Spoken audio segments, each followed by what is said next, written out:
What do you think of the situation here in Chicago where Justin Fields has some moments where he looks like he might be that guy, and then there are moments when people will say, oh, well, he's not that guy.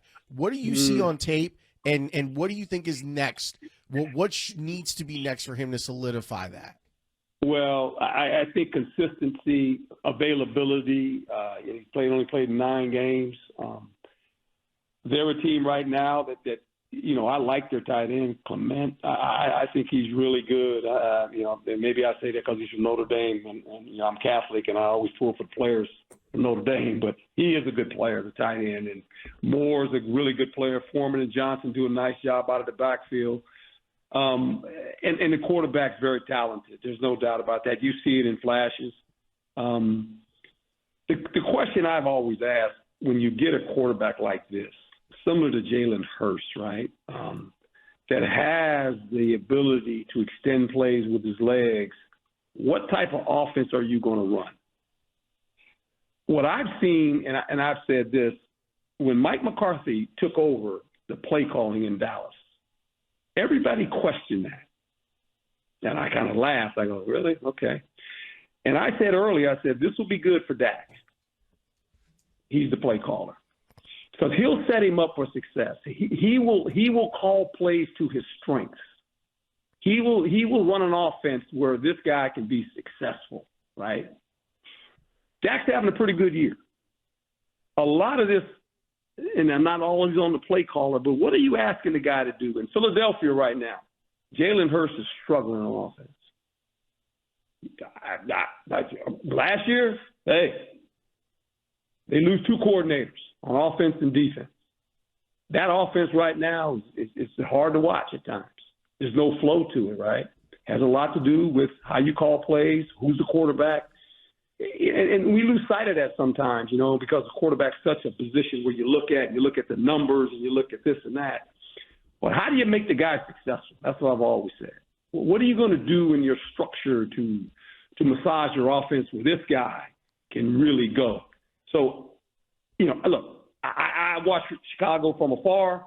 I'm not there every day. You guys see it every day. You go to the games. You watch the games. You go to practice. I don't see any of that. I look at it from afar. It's clunky at times.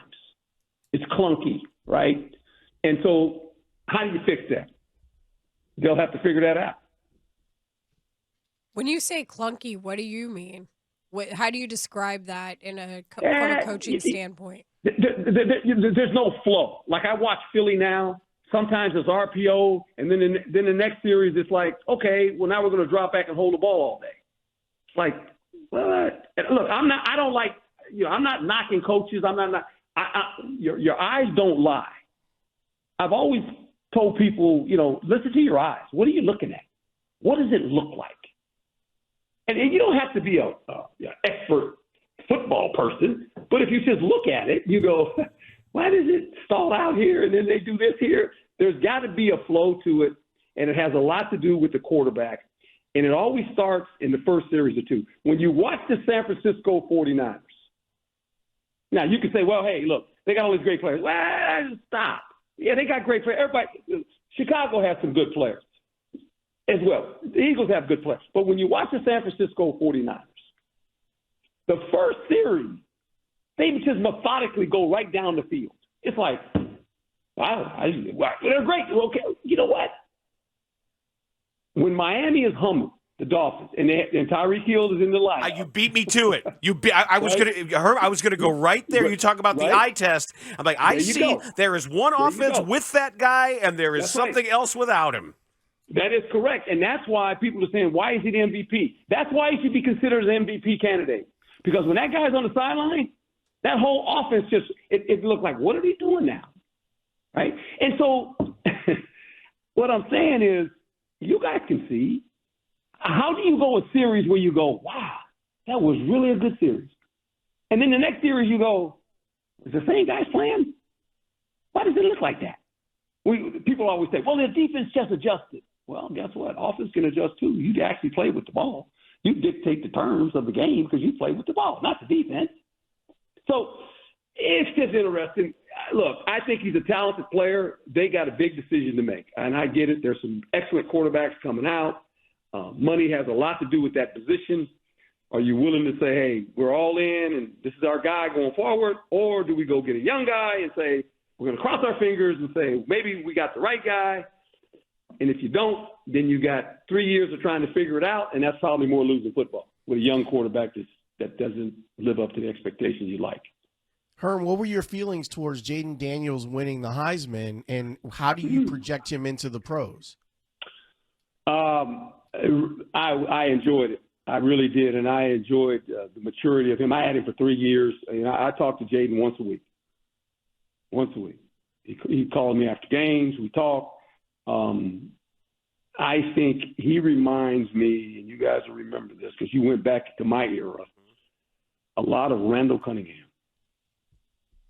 So however you want to look at that, he has a lot of that in him. He even his actual delivery of the football is a little more conventional. I mean, because I'm picturing Randall, and it was that sort of high whippy kind of release. It was, but I'm talking about the attributes: his arm talent, his ability to run, those things. And the game's never too big for him. It's not. He that's the kind of kid he is. And just watching him mature from when I had him at 18 years old, throwing him in there as a freshman. And playing just how he's grown and matured, I think it's a good thing. He's going to be a top 10 pick. I mean, look, all he's doing is getting better. He's about 205 pounds now. I got him when he was out of high school. He was every bit of 186 pounds. Yeah, I was going to ask you, what type of diet did you guys have him on down there? Because trying to put weight on him is impossible. Was down south, they cook that heavy food a little bit better, probably, right? but he gained some weight when he was with us too. But it's just fun to watch him receive that award. He earned it. There's no doubt about that. Herm, I also want to ask you about an observation you made earlier this week, talking about the importance of the backup quarterbacks in the NFL.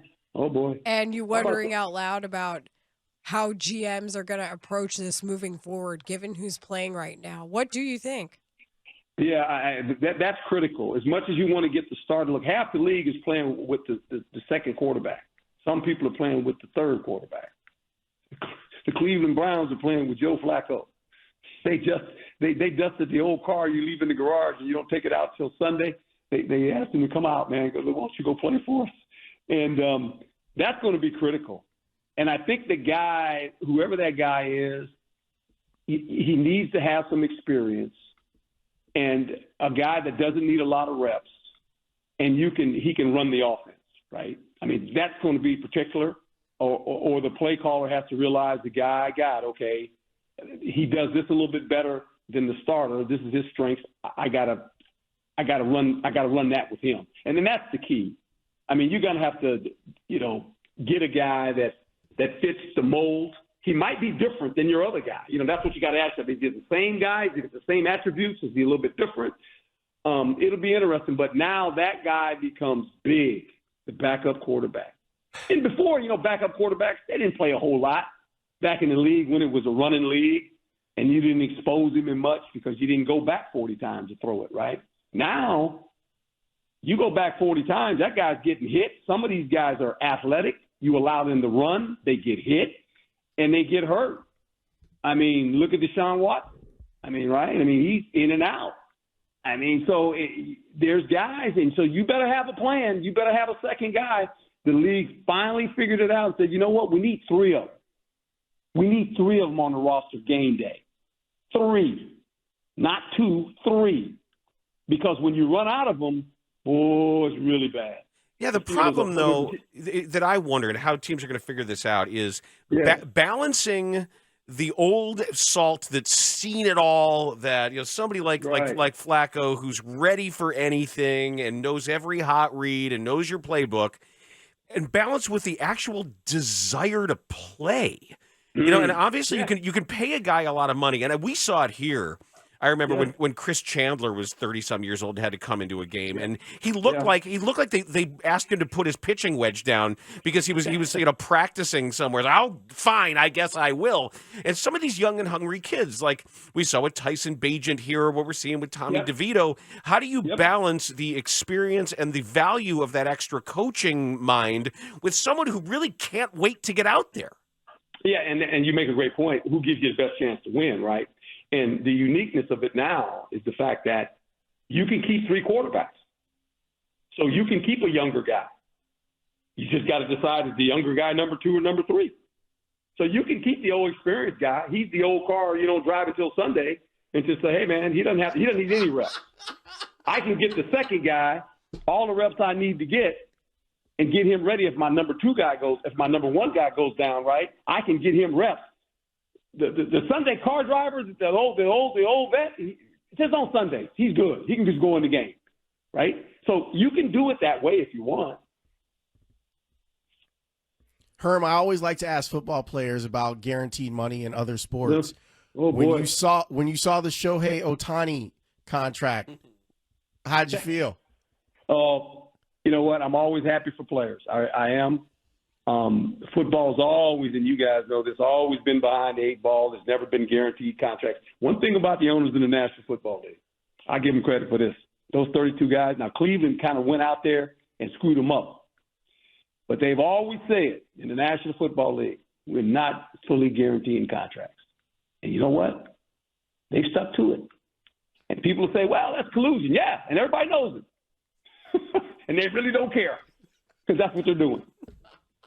That's what they're doing. And you can say what you want, and they know it. They smile. That's not collusion. It's just the way the contracts are structured. Yeah, I get it. It's kind of interesting, isn't it? Only one guy got that, the guy in Cleveland. And then all those quarterbacks went crazy. Now, the salaries went up for quarterbacks, rightly so. This is why the running back's getting pushed out. Because when you have a running quarterback, you know what? You don't have to pay the running back anymore because the quarterback's going to run too. So I'm paying the quarterback some of his money. So now the running backs are mad. They're devalued. You guys know this. You're talking about 77. You're talking about Walter Payton. God bless him. Was one of the best running backs to ever put the shoes on. There was a running back league when I played. It was the runner. We had Wilbur Montgomery. You can just go down the line. You can talk about all. I can just picture the football cards. There was one year the Topps cards had said 1,000-yarder on it, and I took them all out and I pinned them to my wall every time I got one. And it was Lydell Mitchell, it was Delvin Williams, it was O.J. Simpson, it was Lawrence McCutcheon, it was Chuck Foreman, it was Wilbert Montgomery, and when Monday Night Football was when the music played, the first guys they show were the running backs. There ain't no doubt. It was a running league, and now it's a passing league. And make no mistake, it is a passing league, and rightly so. Fans want to see scoring. Scoring's up. The National Football League, I think they're smiling right now. It's been it's going down to 4 games left in the season, and half the league has a chance to get in the playoffs. How about that? Yeah, now I'm picturing I'm leaving some out here. Otis Armstrong. Greg Pruitt. Mark Van Egan. Yes. And there were 2 on the Steelers in both Rocky Blyer and Franco Harris. Were those 1,000-yarders. And you're forgetting about Earl Campbell. Yep. I don't know that he got to 1,000 that year. Well, I don't know if he got 1,000. I had all the 1,000-yarders, and every time I got one in a pack, I would pin him to the wall. Well, he might have not got 1,000 yards, but my shoulder still hurts. I bet. Trying to tackle him. I can tell you that. It still hurts right now. Yeah. Oh, this is fun. So there you go. Well, Uncle Herm,